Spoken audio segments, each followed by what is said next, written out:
Sota el títol 55 urnes per la llibertat, el Centre d'Art Cal Massó acull una exposició on les urnes de l'1 d'octubre són el punt protagonista i el punt en comú de 55 obres de diferents artistes. Al Connecta 10 comarques les coneixerem. Gràcies. I ara més cultura, però vinculada a la política. Més enllà dels partits independentistes, diverses entitats i associacions volen mantenir viu l'esperit del referèndum de l'1 d'octubre. És un exemple l'exposició 55 urnes per la llibertat, que després de passar per 12 poblacions catalanes, arriba per primera vegada al Camp de Tarragona fent parada a Reus. Ariadna Escoda, es pot visitar al Centre d'Art Cal Massó. Fins quan ho podem fer? Bona tarda, Jordi. Fins al 15 d'abril es pot visitar aquesta exposició que, com bé deies, les urnes són protagonistes en aquesta mostra. Urnes com aquesta mateixa d'aquí. N'hi ha 55 artistes han ficat el seu punt artístic a l'1 d'octubre per fer memòria. Nosaltres volem parlar amb una de les associacions que ha fet possible que aquesta mostra sigui avui a la capital del Baix Camp. Es tracta de l'Associació d'Advocats Voluntaris de Reus i ens acompanya un dels seus membres, el Xavier. La memòria està assegurada? Entenc que sí. Jo crec que hi ha un tema molt clar, i és que les diferents eleccions que hi ha hagut des de l'1 d'octubre del 17 han anat marcant molt la pauta de quina és la memòria que tenim amb el reflex en les votacions. De totes maneres, això no treu que sigui important recordar molt els fets que hi van haver, tal com va succeir les coses, i penso que és important que aquesta exposició tingui el màxim recorregut possible. Des de l'Associació d'Advocats Voluntaris de Reus teniu una tasca molt concreta. Quina és i en quin punt es troba ara mateix? Doncs la tasca del nostre grup és bàsicament donar suport jurídic a totes les persones que d'una manera o altra s'han vist represaliades per la judicatura i l'administració espanyola arrel dels fets de l'1 d'octubre.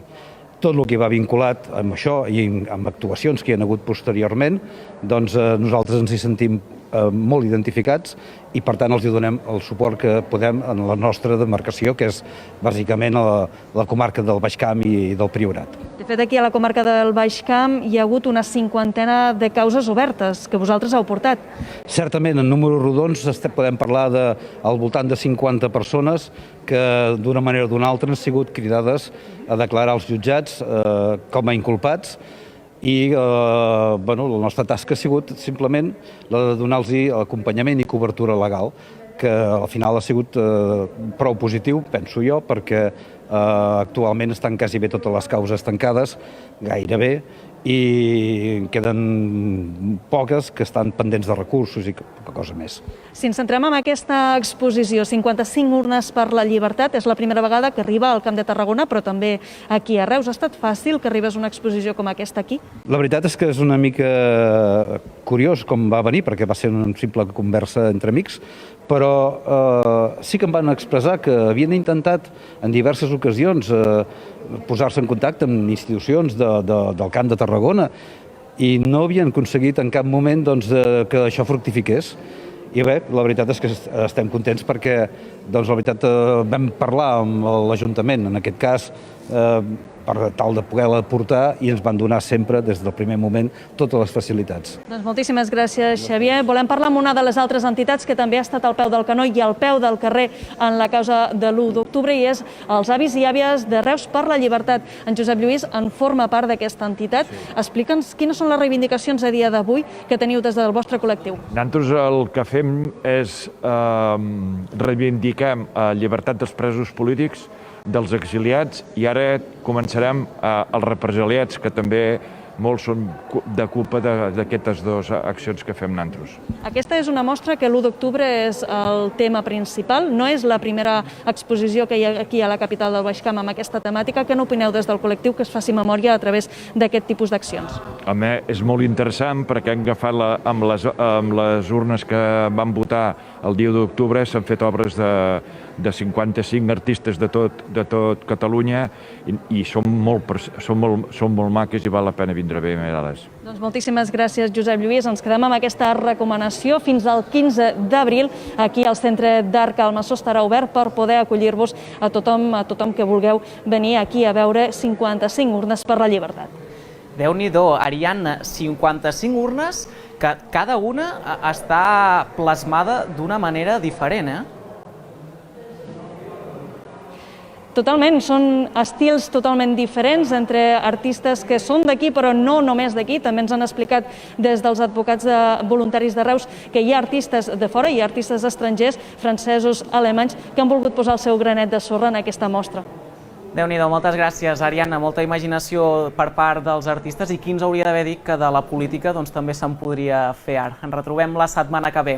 I és que avui, des d'aquí a Reus, amb aquest apunt cultural, posem punt final al programa d'avui, aquesta setmana, on també hem anat veient com allargava el dia aquí en directe al Connecta 10 Comarques i precisament la primavera que comença a treure el nas, i això és el que plasmen vostès en aquestes imatges a les xarxes socials que mostrem un dia més. Recordin que ens poden etiquetar amb el hashtag Connecta 10 Comarques. Nosaltres ens retrobem a partir de dilluns. Que tinguin molt bon cap de setmana. Siguin feliços. Adeu.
La vila del Catllar té un ric patrimoni cultural i natural.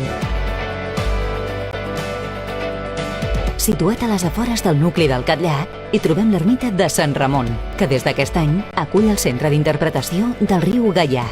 Podreu gaudir de 2 exposicions i una xiloteca de la conca del riu Gaià, on també es podran fer visites guiades i activitats diverses. T'hi esperem ben aviat, una vegada obert al públic.